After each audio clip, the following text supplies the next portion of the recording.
¿Qué tal? Buenas noches. Mi nombre es Kevin Iván López Shilog, del tercer ciclo, sección B de la carrera de Ciencias Jurídicas y Sociales. El día de hoy les vengo a hablar un poco sobre lo que es el tema de alimentos y patrimonio familiar. ¿De qué curso? Me preguntarán. Pues este es de Derecho Civil y bueno, les voy a platicar un poco. Estos dos temas que les acabo de mencionar, que es el de alimentos y patrimonio familiar, ambas estas son figuras jurídicas que están reguladas en el Código Civil. ¿Y estas qué finalidad tienen? Preguntarán.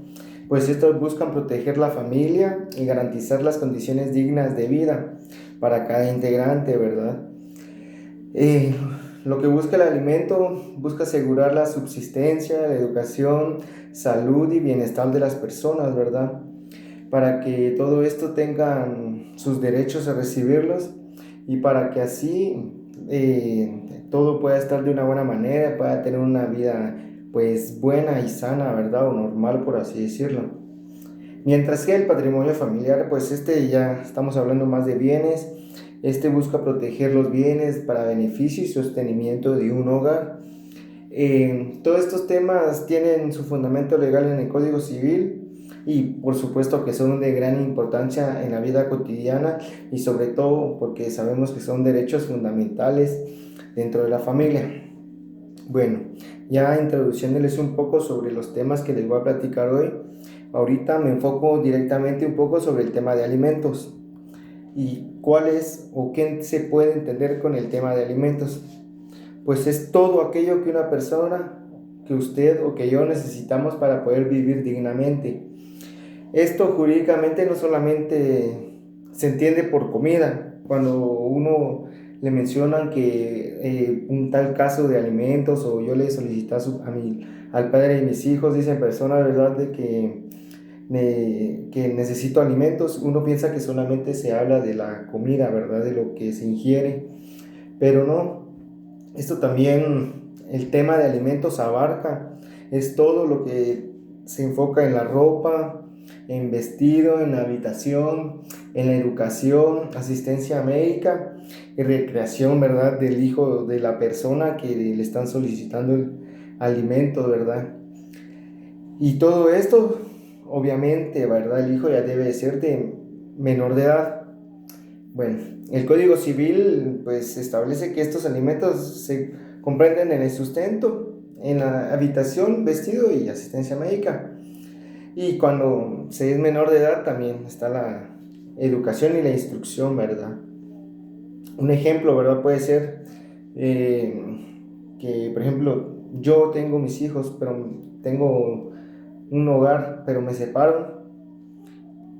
El hecho que yo me separe y ya no viva con la madre de los hijos míos, ¿verdad? Como les estoy diciendo, no quiere decir de que yo voy a dejar de velar por ellos, se me quitan las obligaciones, por así decirlo. No, al contrario, esto es una obligación y yo le tengo que estar ahí proporcionando el suficiente dinero, ¿verdad? Para sus gastos o sus necesidades, ¿verdad? Porque todos sabemos de una buena manera que pues necesitamos la plata para poder subsistir y poder vivir de una manera digna y cómoda, o por lo menos digna, ¿verdad?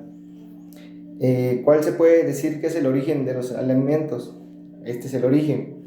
Todo esto nace de la relación familiar y del deber de asistencia entre parientes, ¿verdad?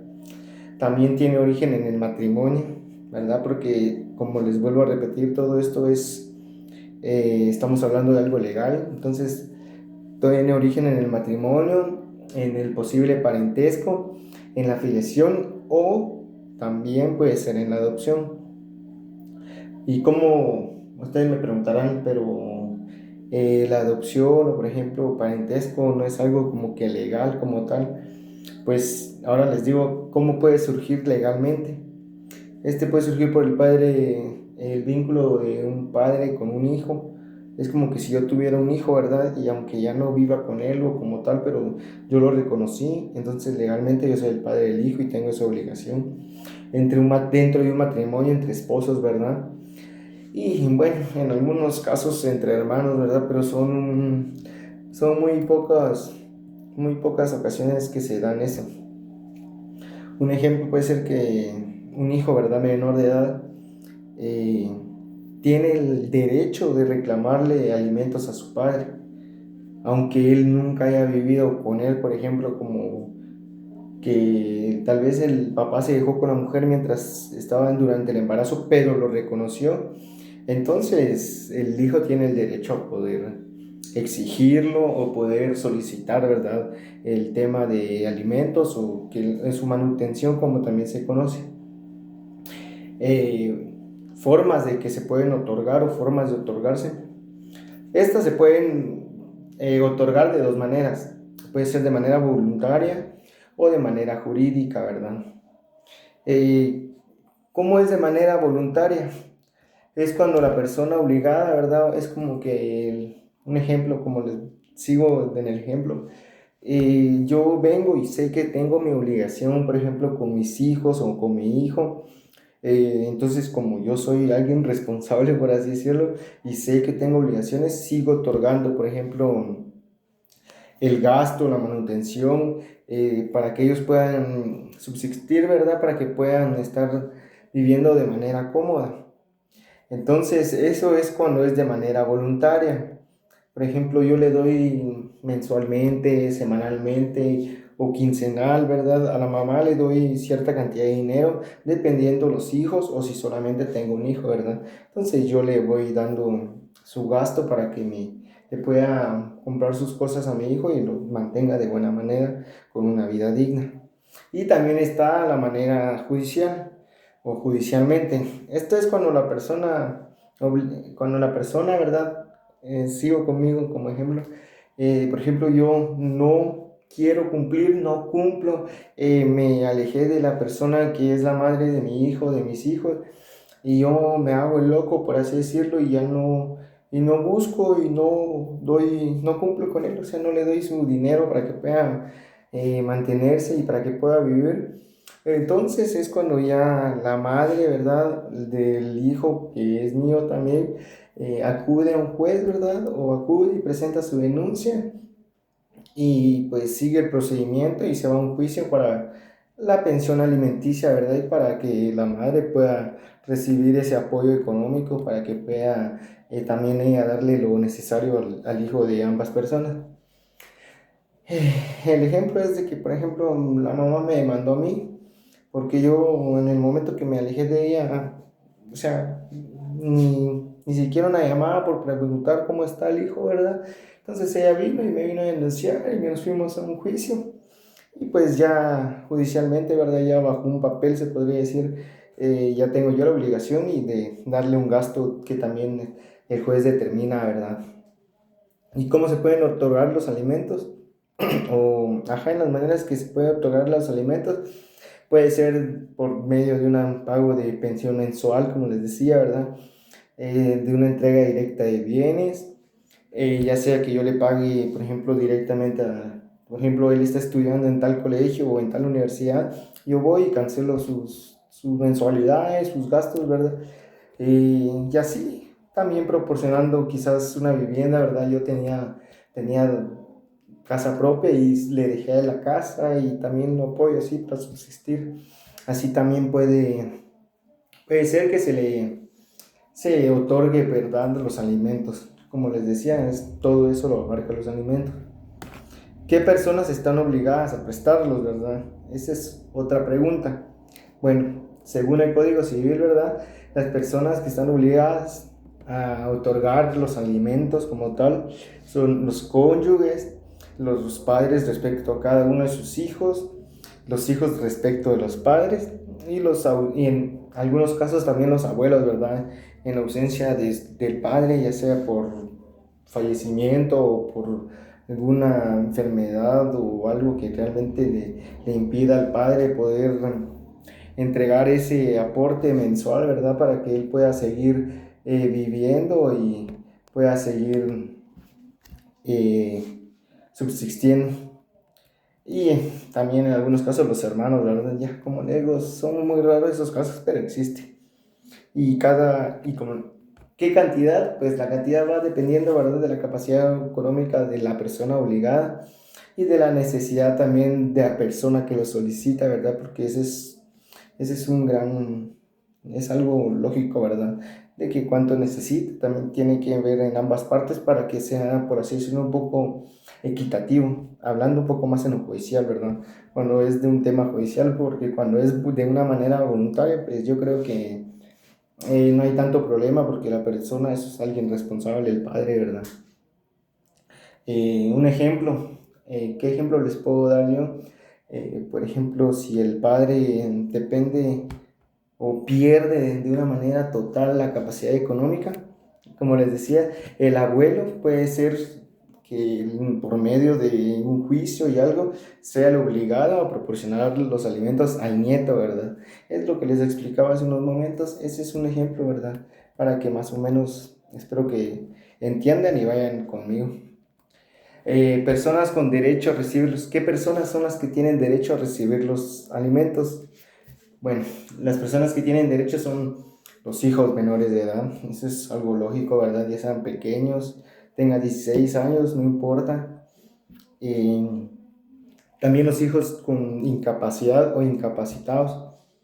Pues es algo común, ¿verdad? Es como que si yo tengo un hijo con síndrome de Down, es un ejemplo, y mi hijo ya tiene, por ejemplo, cumple 18 años o cumple 19, 20 años, yo tengo la obligación aún y él tiene el derecho de que yo le siga proporcionando el tema de alimentos, siga velando por él, siendo alguien responsable con él. ¿Por qué? Porque estamos conscientes, ¿verdad? Que una persona con síndrome de Down, por ejemplo, es alguien que está incapacitado de poder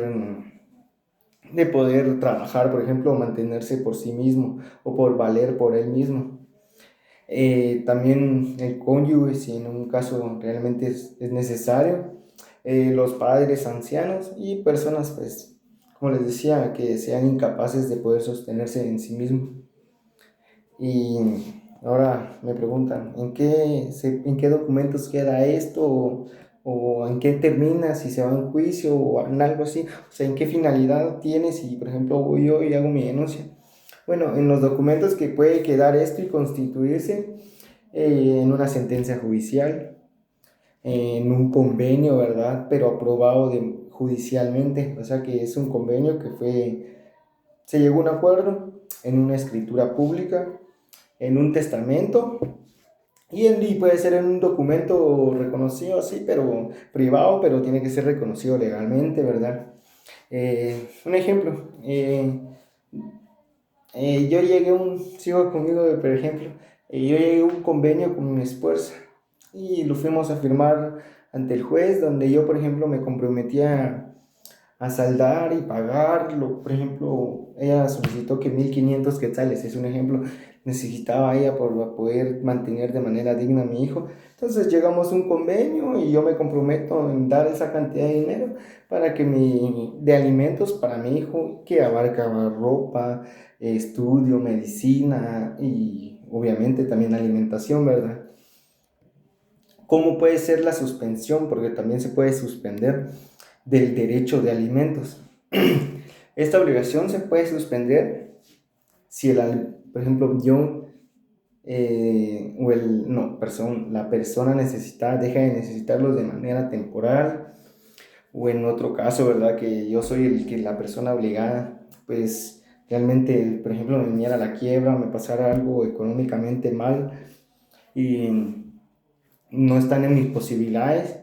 O si, por ejemplo, la persona que lo recibe existe una conducta muy mala, grave, ¿verdad? Y, por ejemplo, también sobrepase los límites que establece la ley. Entonces, esas serían las maneras en que se puede suspender el derecho de alimentos. ¿Cómo se pueden la extinción? ¿Cuál es la extinción? ¿O cómo se puede extinguir, digamos, el derecho a alimentos? Bueno, se extiende, ¿verdad? Por ejemplo, si yo soy el obligado y tengo a mi hijo, pero yo fallecí, o mi hijo fallecido, obviamente ahí se extingue de manera automática.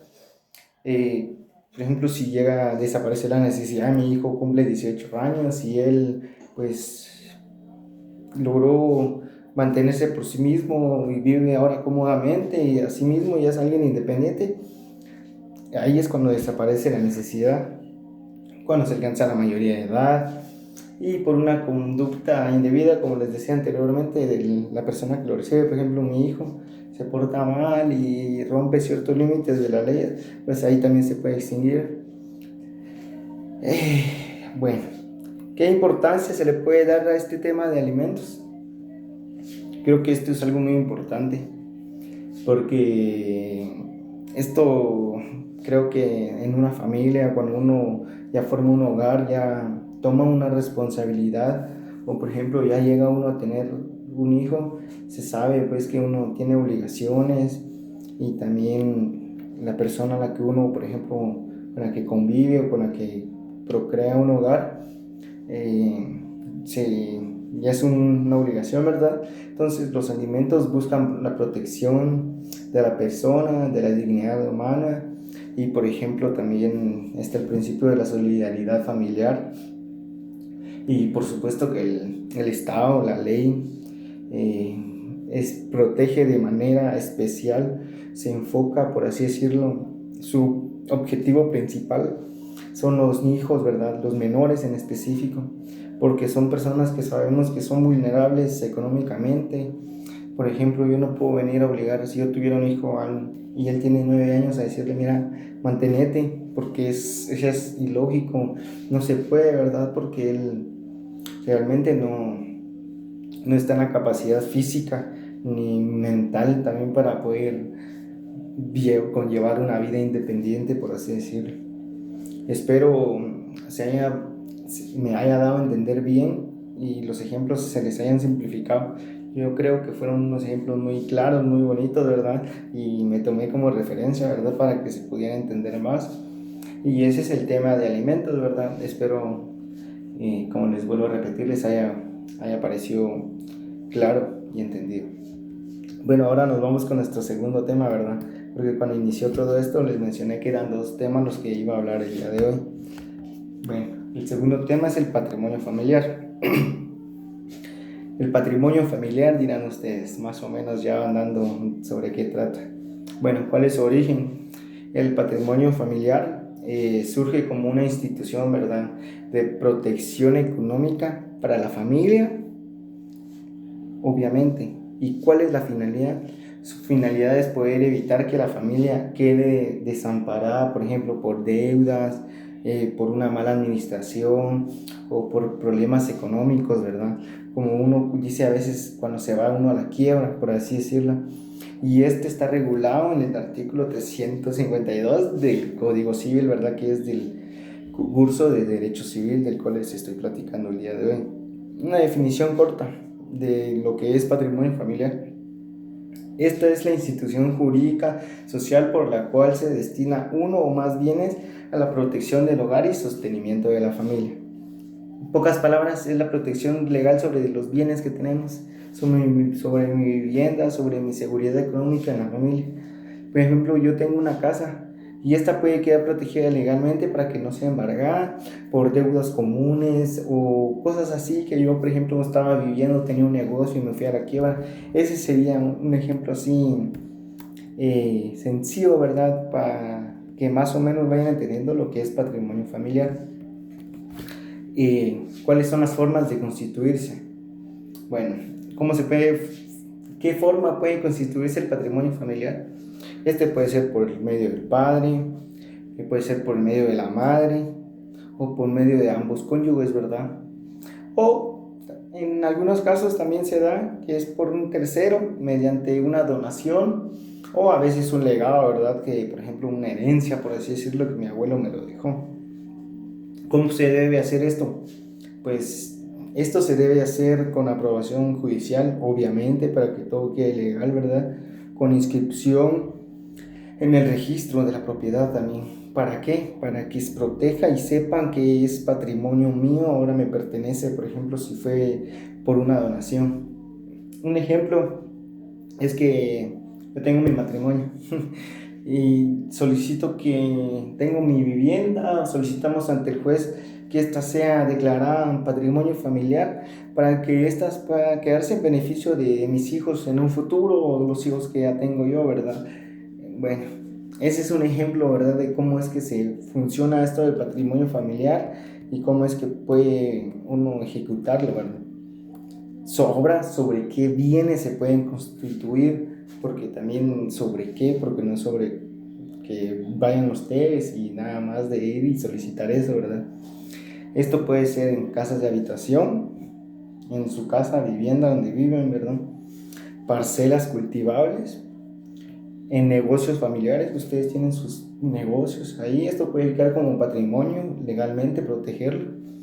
Y un establecimiento que ustedes tuvieran comerciales, ¿verdad? Como sus locales, sus emprendimientos, ¿verdad? Que con su familia, ¿verdad? Un ejemplo es de que yo tengo tiendas con mi familia, con mi hogar, con mi madre, con mi mujer y mis hijos. Y esta es administrada por cualquiera de nosotros, por ejemplo, nos rotamos cuando sea necesario. Esto puedo ir y constituirlo como un patrimonio familiar. ¿Por qué? Porque es beneficio no solamente personal, sino que es beneficio también para mis hijos, para mi esposa, ¿verdad? En un dado caso, ¿verdad? Eh, bueno, también existen requisitos. ¿Y qué requisitos van a preguntarse ustedes? ¿Con qué requisitos necesito para su constitución? Bueno, estos bienes, los requisitos que los bienes deben de tener es que tienen que estar libres de gravámenes, no exceder el valor permitido por la ley, ¿verdad? Porque yo creo que ustedes saben que todo tiene un límite y esto no puede ser no exceder el valor que está establecido en la ley. Obviamente, creo que por el mismo nombre lo dice, ¿verdad? Tiene que estar destinado al beneficio familiar. O sea, tiene que ser beneficioso para toda mi familia, no solo para mí. Si no, no se puede. Tiene que estar inscrito en el registro de la propiedad. Este es un requisito indispensable. Porque, por ejemplo, yo tengo mi casa y voy y solicito esto. Y al momento que estamos en el proceso, llego yo y me dicen, ¿dónde está registrado? ¿Dónde dice que sí realmente es suyo? O sea, voy a quedar en blanco, ¿verdad? Entonces tiene que estar inscrito en el registro de propiedad. Y por supuesto tiene que tener una aprobación judicial. Ya teniendo una aprobación judicial, pues ya es más sencillo. Un ejemplo sencillo, yo no puedo constituir un patrimonio familiar sobre una casa que esté hipotecada. O sea, si eso lo debo de hacer antes, ese es un requisito. ¿Por qué? Porque si está hipotecado, obviamente no se cumplen los requisitos que les acabo de mencionar. O sea, no cumple los requisitos legales, entonces la casa debe estar hipotecada, ¿verdad? Tiene que estar libre, o sea, tengo que hacerlo para que se me pueda acceder a ese derecho, tengo que hacerlo antes de que yo llegara al banco a solicitar, por ejemplo, que me hipotecaran la casa por cierta cantidad de dinero. Tiene que estar libre, la propiedad tiene que estar libre de cualquier cosa. ¿Quiénes pueden constituirlo? Bueno, ¿quiénes pueden constituir un patrimonio familiar? El padre o la madre de los bienes, quien está a cargo de los bienes. Los esposos, en dado caso, por ejemplo, yo con mi esposa, si tenemos bienes en común. O puede ser en algunos casos, pero son muy pocos, por terceros, ¿verdad? Que sea mediante una donación o herencia. Un ejemplo de esto de donación o herencia. Bueno, mi abuelo, ¿verdad? Vino y dejó una vivienda, así una vivienda, donde nos crecimos, por ejemplo, creció a mis papás como patrimonio familiar para poder proteger a sus nietos.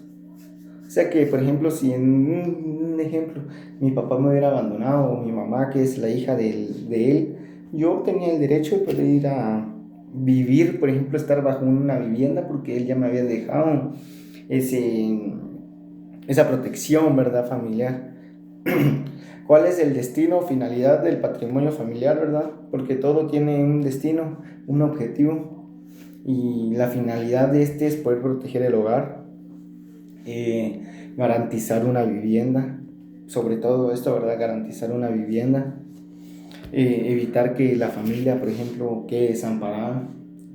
Volviendo al ejemplo reciente del abuelo, él dejó la vivienda en la que él construyó, ¿verdad? De joven, la dejó como patrimonio familiar para sus nietos. Entonces ahí ya está garantizando vivienda para sus nietos y también está evitando que, por ejemplo, yo quede desamparado totalmente, que su familia de él quede desamparada. Y también esto asegura una estabilidad económica. Eso es muy bueno.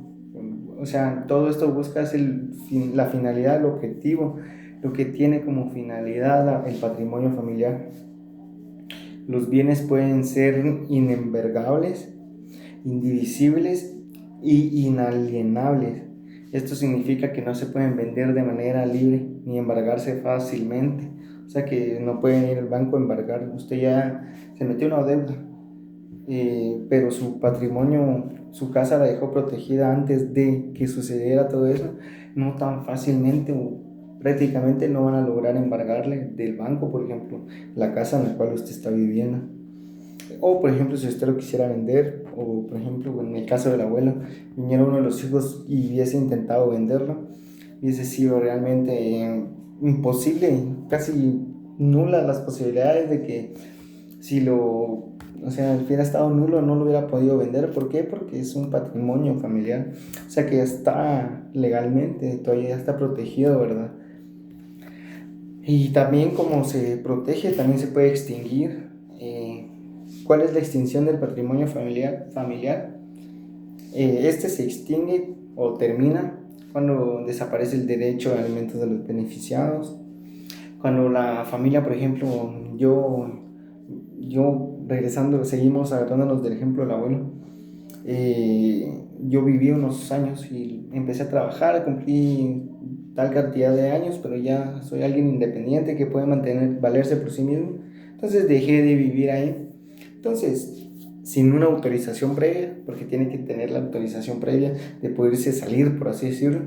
Entonces ahí se extingue por una posible expropiación, por un vencimiento de plazo. Por ejemplo, el abuelo dijo hasta que cumplan 18 años, y bueno, o 17 años, y se cumplió, llegué yo con 17 años y no me he salido, pues ya se venció el plazo, ¿verdad? Y cuando se necesitan algunas veces de manera judicial la necesidad de poder extinguirlo. Un ejemplo pues de que si todos los nietos llegamos, por ejemplo, éramos 5, y llegamos a la mayoría de edad y ya no dependemos de la vivienda o económicamente del abuelo, entonces ya somos libres. Ahí se puede extinguir el patrimonio porque ya no hay una necesidad económica. Ese es el ejemplo que les doy, ¿verdad? De que si deja de existir la necesidad económica, ¿verdad? O el derecho a alimentos. Y este patrimonio familiar, ¿qué es lo que busca proteger? Pues este primero busca proteger la seguridad económica de la familia.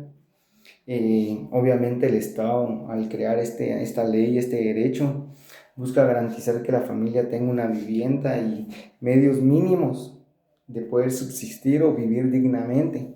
Por eso la ley, ese artículo, el Código Civil la ley limita los embargos y la venta sobre estos bienes, porque si los dejaron como patrimonio familiar es por un objetivo, ¿verdad? No es porque la persona haya llegado y por querer hacerlo lo haya hecho. En conclusión, ¿verdad? Patrimonio familiar es un derecho, pero también contrae obligaciones, pero que por supuesto busca proteger. La finalidad de estos ambos temas es proteger a la familia, a los menores, ¿verdad? Y por supuesto que los alimentos constituyen un derecho fundamental que garantiza la supervivencia y la dignidad de las personas que se necesitan o las necesitadas dentro del núcleo familiar. La obligación también nace, ¿verdad?, de la solidaridad familiar, y esta está protegida por la ley de Guatemala. Es una gran bendición. Es una institución que protege, ¿verdad? Busca proteger. Igualmente el patrimonio familiar. Es una institución que busca proteger los bienes esenciales de una familia, de un matrimonio y la estabilidad del hogar, ¿verdad? El Código Civil de Guatemala regula claramente los derechos y las obligaciones, ¿verdad?, relacionadas como tanto en alimentos y patrimonio familiar, porque podrá sonar algo diferente, pero todo esto va de la mano. Y por supuesto que busca garantizar y evitar unos abusos y garantiza o quiere garantizar la protección jurídica. Espero les haya gustado esta exposición, esta plática que les di sobre el tema de alimentos y patrimonio familiar. Mi nombre es Kevin Iván López Shilov, del tercer ciclo de la carrera de Ciencias Jurídicas y Sociales en la sección B del Plan Fin de Semana de la Universidad Mariano Gálvez de Guatemala. Espero haya sido de su agrado y en una próxima nos vemos.